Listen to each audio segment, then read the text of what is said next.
I'm thinking about my 2022 bullet journal. Are you? I don't even know what the theme is. What's the theme? Hey y'all, welcome back to Dots and Beyond. My name is Beth, and I like to keep my bullet journal cohesive with some sort of annual theme. For 2021, that has been the Fierce Fictional Female series. Whether or not I keep up their tradition remains to be seen, but if you're considering an annual theme, here are 5 plus some bonus ideas to get your creativity flowing. For each set of themes, I will choose 6 months to illustrate, along with possible color palettes. The other 6 months, I'll give you suggestions, but all of these have additional multiple options from which to choose. Theme number 1 is mythical creatures, and first up is the unicorn. The fun thing about unicorns is that you can choose to go realistic or swing more towards the My Little Pony pastels. For this example, I hovered somewhere between the two. Then I chose a fairy. I illustrated this one sitting on a moon before realizing I forgot to color my unicorn, so I jumped back and touched it off with the aforementioned pastels. Then I came back to add color to the fairy with some blues and yellowy greens. I like my fairies to be super monochromatic, even down to skin and hair, all shades of one color family. One of my favorite mythical creatures is the dragon. I love that some form of dragon myth exists in multiple ancient stories from around the world. I kept this dragon's color palette in the traditional greens of a Western dragon, but as a monthly theme, the dragon has so many different options. Speaking of options, other variations on the myth theme can be extended to 12 Greek gods and goddesses, 12 mythical objects like the Holy Grail and Excalibur, or even 12 Egyptian deities. After the dragon is my favorite creature, and that is the phoenix. This will come as no surprise to those who watched my last video. I love its resilience and the ability to come back brighter and stronger after being completely destroyed. I can relate.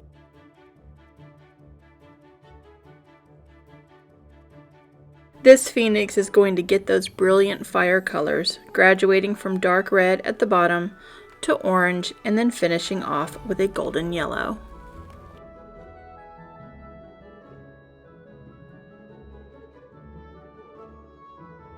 I felt like a mermaid had to make the illustrations for mythical creatures. Fun fact, my favorite of the Disney movies is The Little Mermaid. So while this mermaid isn't exactly Ariel, I'm going to give her some Ariel vibes by making her a ginger and giving her a traditional green tail. Mermaids are another theme with loads of styling options. Last up for this set of mythical creatures is the Sphinx. Seeing as the Sphinx is surrounded by sand and rock, the colors here are more muted. I did take this opportunity to throw in a pop of gold on both the top of the pyramid as well as the Sphinx's mask. Egyptology is still one of those topics that fascinates me, but the closest I've gotten to the Sphinx is to land on the runway in Cairo in order for the plane I was on to refuel. It was a cruel, cruel tease of a day, and I still haven't been back to Egypt. With 6 months illustrated, here are 6 more mythical creatures to consider. The Minotaur, think of the mazes you could draw. Kelpie, Griffin, Medusa, I'm a Slytherin, so I'm a little partial to Medusa. Manticore, and Centaur. Hybrid creatures are always popular in mythology.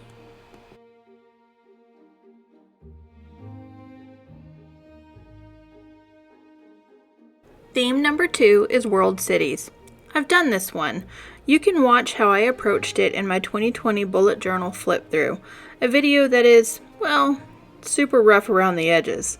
I used skylines a lot in my journal, but here we're going to tap into the vein of primary colors and make things a little bit brighter. First up is London, because I love London. I'll begin by sketching out a wobbly little version of Big Ben, followed by some rain clouds, the London Eye, and a wonky little double-decker bus. Then it's straight to the primary colors of yellow, blue, and red. Another option for city or travel themes is to pick the color palette based on the flag from that country, but so many countries utilize some combination of red, blue, and white that choosing this option requires some super intentional thought. After London is Cairo, and the color palette is much the same as the Sphinx from Theme 1. I am freehanding these drawings as well, but if precision is your thing, get out those rulers and circle templates and perfect away. If this was a real theme in my real journal, I would probably use paint and be pretty precise about it. Of course, I couldn't leave off the city of love, Paris. And this is where I chose to drop the red, blue, and white. I also kept it super simple with only a couple hearts and a little Eiffel Tower. Who wants to go down under? I know I do. Australia is high on my bucket list, so I had to include Sydney as one of my cities. Here is a little harbor illustration with the Opera House, Harbour Bridge, and plenty of sunshine. I'm not gonna lie, I'm mildly terrified by the spider population in Australia, but I will brave it for that view. I chose Rio de Janeiro simply because I am in the mood for some World Cup football 2022. Soccer, to my fellow Americans, and the green and yellow of Brazil is like a herald of all things sport. This illustration is also a harbor image, looking down upon Rio from the statue of Christ the Redeemer. After Brazil, I brought us back stateside and to New York City. The greats are all here: a Big Apple, a yellow taxicab, the Statue of Liberty, and the Empire State Building. But it's New York, full of page ideas from Christmas at Rockefeller Center to Broadway to Harlem to Central Park.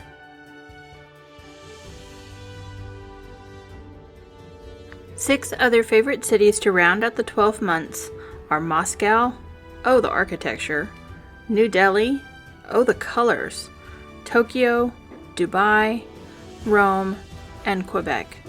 But again, the possibilities here are almost endless. I haven't done the erasing yet, but here is a closer peek at this page. Note how simple the drawings are. I still pencil sketch, and it takes me more effort than a professional illustrator, but if I can do it, so can you. True story. As you can tell from my pre-made headers, theme number 3 is Shakespeare plays. What can I say? My degree is in English literature. The more ambitious of you can take this theme and really turn it out. I went a different route. I chose this minimal graphic vibe, and I just love how they all turned out. First up is my favorite of all the tragedies, Hamlet. I have a Hamlet problem. During the first 6 weeks of pandemic lockdown, I watched 5 different film or stage adaptations of Hamlet, and I loved every minute of it. Alas, poor Yorick is an iconic moment and a standard image with which to illustrate the entirety of the play. I followed Hamlet with The Tempest, another super simple drawing. This involves some swirly ocean waves in one tiny ship. In retrospect, I think some slanted rain would have finished this off quite nicely, and I may go back in and add it. Everyone's favorite story of teenage obsession is next. Someday, y'all are gonna realize that Romeo and Juliet is legit not that romantic. Here, the poison and deadly dagger split a heart in two. It's tragic. My favorite of the Shakespearean comedies is hands down Much Ado About Nothing. All I used to illustrate this play is a masquerade mask separated by the standard gender-assigned colors, because it's recognizable, not because I subscribe to them, of blue and pink. The colors are to represent Benedict and Beatrice, who have literature's best verbal sparring matches about the sexes. 10 out of 10, highly recommend. Twelfth Night is a fun, minimal drawing that represents Shakespeare's great fondness for cross-dressing and mistaken identity, hence the mustache and the lipstick. It also takes place mostly in a forest, hence the tree. Other variations on this theme are the works of any author you love. I've been considering doing this for the works of Neil Gaiman, and I have the Pinterest board to prove it. In fact, I have a Pinterest board for most of these ideas. The link is in the description box below. The last of Shakespeare, for now, is A Midsummer Night's Dream, which brings out another fairy sitting on the moon, this one Titania, and bottom, the man who took on the likeness of an ass. Shakespeare, man. You should read it. If you aren't going to read Shakespeare, then watch an adaptation. Just get thee to some Shakespeare. Rounding out a full dozen plays are the 6 listed at the bottom. All's Well That Ends Well, Love's Labour's Lost, King Lear, The Taming of the Shrew, Macbeth, oh, think of the witches, so good, and Othello. Theme number 4 is Music Evolution. I had fun researching this one. I was pretty sure I could come up with 12 iterations of how we listen to music, and I was right. The first one is the symphony. Apart from the human voice, modern music started with the creation of instruments. This treble clef with a hint of violin is a good starting point, but an entire spread of violins, cellos, clarinets, flutes, and more would be pretty cool. The gramophone or phonograph, pick one or both, is next, and this is a deceptively creative gadget. One glance at gramophone art turned up some amazing iterations of this precursor to the modern record player. The horn in particular can take on a myriad of shapes and colors, from flowers to waves and more. I did give this one a fun color, but kept it mostly traditional. And then there is radio. Radio is still a huge part of culture today, and there are so many different designs of radios. I chose a radio tower and a tabletop radio for this drawing. At the last minute, I threw in some blue radio waves, more for color than anything. Other iterations on the music theme are 12 favorite bands or artists, 12 music genres, or even 12 musicals. The next 3 in my timeline are super fun. First, it's a jukebox. I mean, variations of jukeboxes are wide and varied and full of crazy colors and bright lights. I wanted to celebrate some colors of the 60s and 70s, so I went red, orange, and yellow on this one. Turns out, these are also surprisingly easy to draw. Half circles or arches, boxes, and straight lines. That's it when you really stop and look at it. Then we are going back to the 80s, the pinnacle of the mixtape era. Drawing a fun cassette tape starts with making it just a little fatter than normal, and then giving it those 80s vibes with hot pink, bright blue, and yellow. It's unmistakable what decade these tapes represent. Last up, of course, before streaming took over the world is the iPod, which leads me to the question or questions of the day. What color was your first iPod, and was it a full size or did you start out with an iPod Shuffle? For you younger viewers, which streaming service do you prefer?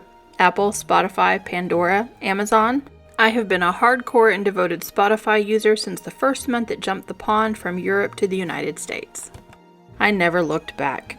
Leave your answers in the comments below. This is a recreation of my very first iPod, which I obtained secondhand because Apple products were way out of my price range at the time. Throwing in some other music evolution options, we have the music box, a vinyl record player, the 8-track which falls somewhere between the jukebox and the cassette tape, CDs which fit between cassette tapes and the iPod, and then 2 devices I feel deserve their own spot in history, the boombox and the Walkman, both of which would fit between cassette tapes and CDs in an evolution timeline. I think the Shakespeare theme is my favorite, but this music one, it's a close second. And last but certainly not least is theme number 5, Disney villains. Look, I love a villain. I do. Disney villains are so much more interesting than the princesses, but they make a great 12-month theme idea as well. Or 12 Disney animal sidekicks. So many options. I start with my favorite, Ursula. What can I say? I love her. Sitting in her lair just waiting to get revenge on Triton. Plus, she's a buxom babe like me, though I can't sing, with a stolen voice or otherwise. No one wants to hear me sing. Ursula is followed by Scar, because it's me, and I grew up in Kenya, and I still think of it as home, and the Lion King is perfection. I'll highlight him with green, his signature color, which is also the color of envy. Coincidence? No. Nothing Disney does is happenstance. Third is Cruella de Vil. I did get the and Vil a little too close to one another. Her name isn't Devil, but the pun was always meant to be there. I adore the color combination of black, white, and red, and that is what Crayola serves up with style. I can't overlook the puppy thing though. It's time for Crayola to invest in some vegan leather and fake fur. And maybe she should give up smoking too. Jafar. Is there a more smooth and slippery villain? The Grand Vizier certainly is something. That's why he has to be offset with Iago. I had to shove Iago's beak into this picture, it just couldn't be helped. Jafar also has a refreshingly different color palette than most Disney villains. It goes without saying that Disney loves purple, and it comes to the forefront time and time again. Here, I used a combination of classic Maleficent and Angelina Jolie Maleficent to get the purple from the classic cartoon into this illustration. Like Ursula, she also has the pop of red at her lip. The last illustration of the day is Hades from Hercules. I have a fondness for Hercules. It's just such a bizarre combination of classic Greek and American soul, but it works. If you haven't seen Hercules in a long time, you should watch it again. Hades as a bad guy is just so good, even though his actor is pretty terrible. Sigh. My favorite part of Hades is his hair.